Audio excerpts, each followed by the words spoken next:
1년 사이 83곳이 문을 닫았습니다. 편의점이 아닙니다. 시중은행 지점입니다.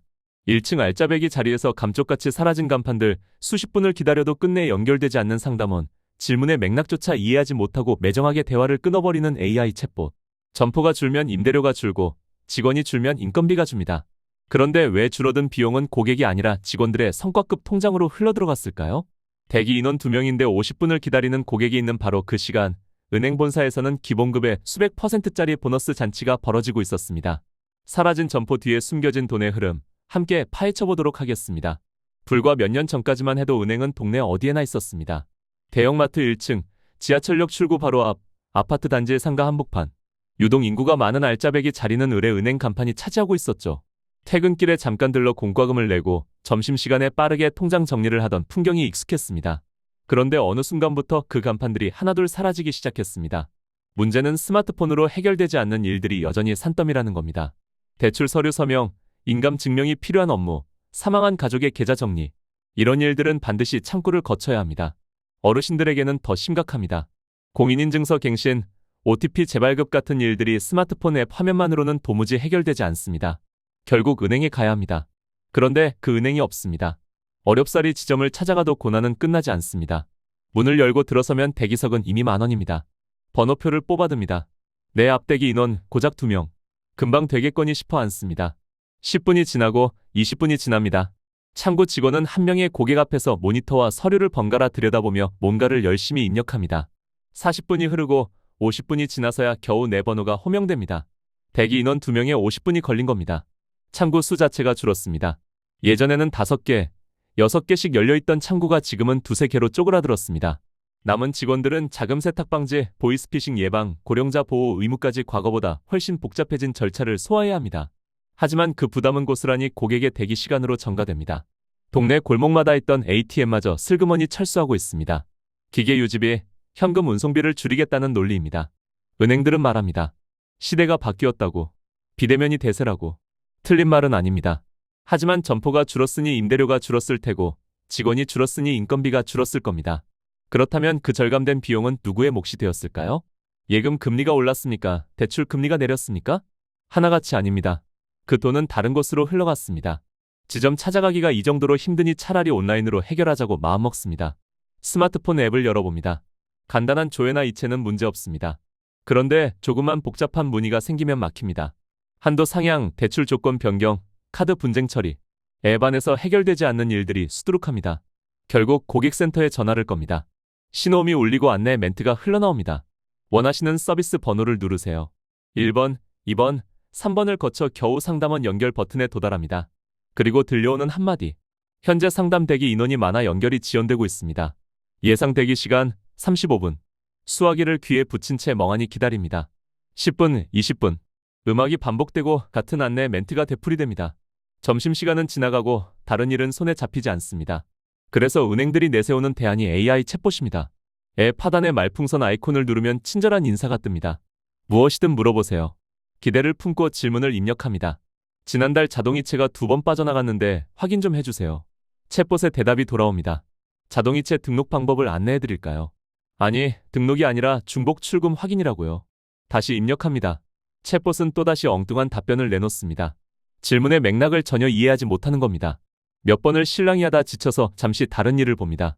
1분이 채 지나지 않았는데 화면에 메시지가 떠 있습니다. 응답이 없어 상담을 종료합니다. 허탈합니다. 처음부터 다시 시작해야 합니다. 상담원 연결을 누르면 또 30분 대기. 챗봇을 켜면 똑같은 뺑뺑이. 결국 1시간이 훌쩍 넘게 허비되고도 해결된 건 아무것도 없습니다. 은행들은 이 챗봇을 두고 혁신이라 부릅니다. 24시간 상담 가능, 대기 시간 제로. 광고 문구는 화려합니다. 하지만 정작 고객이 체감하는 현실은 정반대입니다. 복잡한 질문에는 무력하고 조금만 시간이 지나면 일방적으로 대화를 끊어버립니다. 기술이 고객을 위해 존재하는 게 아니라 고객이 기술에 맞춰 불편을 감수해야 하는 구조입니다. 도대체 이 비대면 전환은 누구를 위한 걸까요?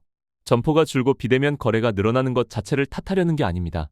시대가 변하면 영업 방식도 변하는 게 당연합니다. 문제는 그 변화의 과실이 어디로 흘러갔느냐는 겁니다. 상식대로라면 이렇게 되어야 합니다. 점포 임대료 수천억 원이 절감됐으니 그만큼 고객 혜택이 늘어난다. 직원 수가 줄어 인건비가 줄었으니 수수료가 내려간다. 예금 금리를 조금 올려주든 대출 금리를 조금 깎아주든 그런데 현실은 정반대입니다. 은행의 수익 구조를 들여다보면 핵심은 예대마진입니다. 고객에게 예금을 받아 이자를 주고 그 돈을 다른 고객에게 빌려주며 더 높은 이자를 받습니다. 그 차이가 은행의 밥줄입니다. 점포가 줄고 인건비가 줄면 이 마진을 조금 양보해도 충분히 이익이 남습니다. 하지만 은행들은 양보는커녕 마진을 더 벌렸습니다. 예금 금리는 찔끔 올리면서 대출 금리는 훌쩍 높였습니다. 비용은 줄이고 수익은 늘리는 양쪽 장사를 동시에 한 겁니다. 고객 입장에서 체감은 더 직접적입니다. 월급 통장에 꽂히는 이자는 여전히 티도 안 나는데 대출 원리금은 해마다 불어납니다. 주담대 금리가 오르고 신용대출 금리가 오릅니다. 은행에 물어보면 기준금리 탓이라고 합니다. 하지만 기준금리가 같은 폭으로 움직여도 예금 금리 인상폭과 대출 금리 인상폭은 다릅니다. 대출 금리가 훨씬 빠르게, 훨씬 많이 오릅니다. 그 격차가 고스란히 은행의 추가 수익이 됩니다. 수수료도 마찬가지입니다. 지점이 줄었으니 창구 이용 수수료라도 내려야 할 텐데 오히려 일부 은행은 비대면 수수료를 신설하거나 기존 우대 조건을 까다롭게 바꿨습니다. 고객이 불편을 감수하며 스스로 앱을 두드리는데 그 노력에 대한 보상은 없습니다. 오히려 조건을 채우지 못하면 수수료를 물립니다. 비용 절감의 혜택은 온전히 은행이 가져가고 불편과 비용은 고객에게 전가되는 구조입니다. 결국 은행의 비대면 전환은 고객 편의를 위한 혁신이 아니었습니다. 비용을 줄이고 이익을 극대화하기 위한 구조조정이었습니다. 그렇다면 그 이익은 도대체 어디로 갔을까요? 줄어든 비용과 늘어난 마진이 쌓이고 쌓인 그 돈의 행선지를 따라가면 익숙하면서도 낯선 풍경이 눈앞에 펼쳐집니다. 고객들이 지점을 찾아 헤매고 전화기 앞에서 1시간을 허비하는 동안 은행 본사에서는 전혀 다른 풍경이 펼쳐지고 있었습니다. 분기마다 발표되는 실적 공시에는 어김없이 같은 문구가 등장합니다. 사상 최대 실적 경신, 전년 대비 순이익 증가, 숫자는 해마다 기록을 갈아치웁니다. 수조 원 단위의 이익이 쏟아집니다. 경기가 어렵다, 금리가 높다, 서민 경제가 힘들다는 뉴스가 연일 쏟아지는 와중에 은행만큼은 승승장구입니다. 이 막대한 이익은 어디로 갔을까요? 대기 시간을 줄이기 위해 상담원을 더 뽑았을까요? 엉뚱한 대답만 반복하는 AI 챗봇을 똑똑하게 개선했을까요? 사라진 ATM을 다시 설치했을까요? 아닙니다. 그 돈은 고스란히 직원들의 통장으로 흘러갔습니다. 기본급의 수백 %에 달하는 성과급이 지급됐습니다. 일부 은행에서는 기본급의 300%를 웃도는 보너스가 풀렸습니다. 1년 연봉 외에 연봉의 3배를 추가로 받은 셈입니다. 직원들에게 성과급을 주는 것 자체가 문제라는 게 아닙니다. 회사가 잘 되면 직원도 보상을 받는 건 당연합니다. 문제는 그 성과가 어디서 왔느냐는 겁니다. 점포를 줄여 고객을 불편하게 만들고 그 절감된 비용으로 마진을 높여 이익을 냈습니다. 예금 금리는 쥐꼬리만큼 주면서 대출 금리는 껑충 올려 이자 장사를 했습니다. 고객의 불편과 부담 위에 쌓아올린 실적입니다. 그 실적으로 잔치를 벌이면서 고객 서비스에는 한 푼도 재투자하지 않았습니다. 더 씁쓸한 건 이 구조가 해마다 반복된다는 겁니다. 실적이 좋으면 성과급 잔치, 실적이 나쁘면 구조조정 명목으로 점포 추가 폐쇄. 어느 쪽이든 고객이 지불하는 대가는 늘어나고 돌아오는 혜택은 줄어듭니다. 은행 입장에서는 손해볼 일이 없는 장사입니다. 대기표를 쥐고 50분을 기다리는 고객의 한숨소리는 본사 회의실까지 닿지 않습니다. 축배를 드는 손에는 고객의 시간과 불편이 빚어낸 술잔이 들려 있습니다. 그렇다면 은행은 넘쳐나는 돈으로 미래 인력에는 투자하고 있을까요? 새로운 피를 수혈해 서비스 품질이라도 높이고 있을까요? 채용 공고와 퇴직금 장부를 들여다보면 또 다른 풍경이 드러납니다. 은행이 이렇게 돈을 벌고 있으니 채용 시장은 활짝 열려 있을 것 같습니다. 젊은 인재들이 줄을 서고 경쟁률이 치솟고 신입 행원들이 창구에 배치되어 대기 시간을 줄여줄 것 같습니다. 현실은 정반대입니다. 주요 시중은행의 신입 채용 규모는 몇 년 사이 30% 이상 급감했습니다. 어떤 해에는 아예 공개 채용을 하지 않은 은행도 있었습니다. 취업 준비생들 사이에서 은행은 더 이상 안정적인 직장이 아니라 들어가기 어려운 바늘구멍이 되었습니다. 신입은 안 뽑으면서 기존 직원들에게는 무슨 일이 벌어지고 있을까요? 희망퇴직 공고가 해마다 붙습니다. 그런데 그 조건이 파격적입니다. 1인당 3억 원에서 많게는 5억 원에 달하는 퇴직금이 지급됩니다. 일반 기업의 명예퇴직금과는 차원이 다른 액수입니다. 20년, 30년 근속한 중장년 행원들이 이 돈을 받고 짐을 쌉니다. 은행 입장에서는 고연봉 직원을 내보내고 인건비를 줄이는 셈이니 손해볼 것 없는 계산입니다. 구조가 기형적입니다. 청년들에게는 문을 걸어 잠그고 기존 직원들에게는 수억 원을 쥐어주며 나가라고 합니다. 줄어든 인력 공백은 누가 메울까요? 남은 직원들이 더 많은 업무를 떠안습니다. 창구에 앉은 행원 한 명이 처리해야 할 업무량은 늘어나고 대기 고객은 더 오래 기다립니다. 신입이 들어오지 않으니 조직은 점점 고령화됩니다. 디지털 전환을 외치면서 정작 디지털에 익숙한 젊은 피는 수혈하지 않습니다. 더 아이러니한 건 이 구조가 청년 일자리 문제와 직결된다는 점입니다. 은행은 한때 대학생들이 가장 선호하는 직장 중 하나였습니다.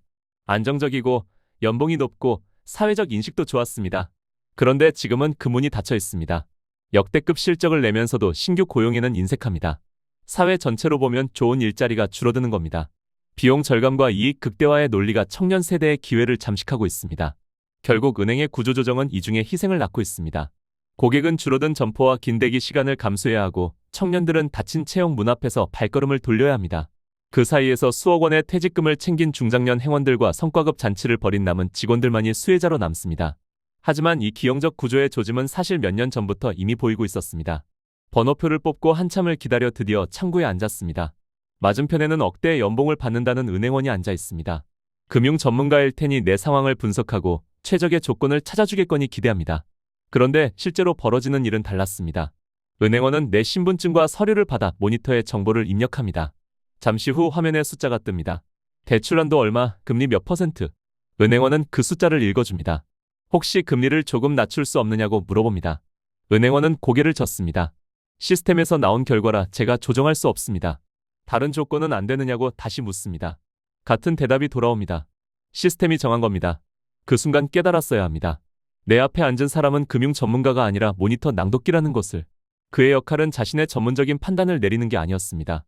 기계가 정해주는 이자율과 금액을 그대로 읽어주는 것이었습니다. 수십 년 경력의 베테랑이든 입사 1년차 신입이든 결과는 똑같습니다. 시스템에 입력하고 시스템이 출력한 대로 안내합니다. 은행원은 이미 오래전부터 알고리즘의 대변인으로 전락해 있었습니다. 이 장면이 의미하는 바는 명확합니다. 은행원의 업무 상당 부분은 이미 기계가 대체할 수 있는 수준이었습니다. 인간이 하는 일은 데이터를 입력하고 결과를 전달하는 것뿐이었습니다. 창의적인 판단도 고객 맞춤형 조언도 아니었습니다. 그런데도 은행은 이들에게 억대의 연봉을 지급하고 수백 % 성과급을 안겨줬습니다. 기계로 대체 가능한 업무에 프리미엄 인건비를 쓴 겁니다. 당시에는 대수롭지 않게 넘겼을 수 있습니다. 하지만 그 장면은 예고편이었습니다. 언젠가는 모니터 앞에 앉아 숫자를 읽어주는 사람마저 필요 없어질 거라는. 기술이 조금만 더 발전하면 고객이 직접 시스템에 접속해 결과를 받아볼 수 있다는. 그리고 그 예고편은 지금 현실이 되고 있습니다. 기술의 발전은 양날의 검입니다. 비대면 전환이 가속화되면서 사라진 것들이 있습니다. 지점 창구에서 고함을 지르며 행패를 부리던 진상 고객들입니다. 예전에는 은행 창구가 분노의 분출구였습니다. 대출이 안 된다고 소리를 지르고 금리가 마음에 안 든다고 서류를 집어던지고 대기 시간이 길다고 직원에게 막말을 퍼붓는 광경이 드물지 않았습니다. 그런데 지점 자체가 줄어드니 그런 장면도 줄었습니다. 하지만 동시에 사라지고 있는 것이 또 있습니다. 은행원들의 설 자리입니다. 귀족 노조라는 별명이 붙을 만큼 강성이었던 금융노조의 위상이 흔들리고 있습니다. 과거에는 파업 한 번이면 은행 전산망이 멈추고 창구 업무가 마비되었습니다. 협상 테이블에서 유리한 고지를 점할 수 있었습니다. 임금 인상을 요구하고 구조조정에 반대하고 복지 혜택을 쟁취했습니다. 그 무기는 바로 대체 불가능성이었습니다. 은행 업무는 전문가인 우리만 할 수 있다는 자신감이었습니다. 그런데 지금은 어떻습니까? 파업을 해도 고객 불편이 예전만큼 크지 않습니다. 어차피 대부분의 거래는 앱으로 이루어집니다. 창구가 문을 닫아도 이체와 조회는 멈추지 않습니다. 은행 입장에서는 협상의 압박이 줄어든 겁니다. 파업의 효과가 떨어지니 노조의 목소리도 약해집니다. 과도한 임금 인상을 요구하면 여론이 싸늘합니다. 고객들은 생각합니다. 우리는 50분씩 기다리면서 불편을 감수하는데 억대 연봉 받으면서 무슨 불만이냐고. AI의 발전은 이 상황을 더 가속화합니다. 이미 은행원의 업무 상당 부분은 시스템이 처리하고 있었습니다. 앞으로 AI가 더 똑똑해지면 남은 영역마저 잠식당할 겁니다. 대출 심사, 리스크 관리, 고객 상담까지. 지금 엉뚱한 대답만 하는 챗봇도 몇 년 안에 사람보다 정확해질 수 있습니다. 그때 은행에 필요한 인력은 지금의 절반도 안 될 겁니다. 결국 은행원들은 스스로 수명을 단축하고 있는 셈입니다. 고객의 불편 위에 쌓아올린 이익으로 잔치를 벌이는 동안 자신들의 존재 기반은 조금씩 허물어지고 있습니다. 기계가 모든 걸 대신할 수 있는 시대의 귀족 노조의 방패는 더 이상 유효하지 않습니다. 그리고 그 시대는 이미 코앞에 와 있습니다. 지금 은행들은 콧대가 하늘을 찌릅니다. 역대급 실적의 사상 최대 순이익까지 임원들은 승승장구하고 직원들은 성과급 잔치를 벌이고 있습니다. 점포를 줄여도 서비스가 엉망이어도 고객이 불만을 터뜨려도 끄떡없습니다. 어차피 은행 없이는 살 수 없다는 걸 너무 잘 알고 있기 때문입니다. 월급을 받으려면 통장이 필요하고 집을 사려면 대출이 필요하니까요. 그래서 이렇게 오만할 수 있는 겁니다. 하지만 세상에 영원한 호황은 없습니다. 언젠가 금융위기가 닥칠 수 있고 부동산 시장이 무너지면서 대출 부실이 쏟아지고 은행 장부에 빨간불이 켜지는 날이 올 수도 있습니다. 혹은 AI가 완전히 인간을 대체하면서 은행이라는 업종 자체가 쪼그라들 가능성도 있죠. 그때 은행들은 어떻게 할까요? 지금의 오만함은 온데간데 없이 정부와 국민 앞에 손을 벌리게 될 겁니다. 적자라서 힘드니 공적 자금을 지원해 달라고 금융 시스템이 무너지면 경제 전체가 흔들린다고 말입니다. 그때 우리는 오늘을 기억해야 합니다. 고객이 50분을 기다리든 말든 신경 쓰지 않았던 오늘을 말입니다. 줄어든 비용을 고객에게 돌려주는 대신 자기들끼리 나눠 가졌던 오늘. 청년 일자리는 걸어 잠그면서 기존 직원들에게 수억 원씩 퇴직금을 안겼던 오늘. 고객의 불편과 시간을 담보로 이익 잔치를 벌렸던 바로 이 순간을 기억해야 합니다. 호황일 때 이익은 자기들끼리 독차지하고 불황일 때 손실은 국민에게 떠넘기는 구조가 반복되어서는 안 됩니다. 위기가 왔을 때 눈물을 흘리며 동정을 구하더라도 오늘의 이 오만함을 잊어서는 안 됩니다. 그래야 같은 일이 되풀이되지 않고 비로소 고객이 주인인 금융 시스템을 만들어갈 수 있을 테니까요. 결국 핵심은 간단합니다. 비용 절감의 혜택은 고객에게 돌아가야 하고 불편의 대가를 고객만 치러서는 안 된다는 것. 과연 우리는 그 당연한 상식이 통하는 세상을 볼 수 있을까요? 오늘 영상이 유익하고 재밌으셨다면 구독과 좋아요 눌러주시면 영상 제작에 큰 힘이 됩니다. 다음 영상에서 뵙겠습니다.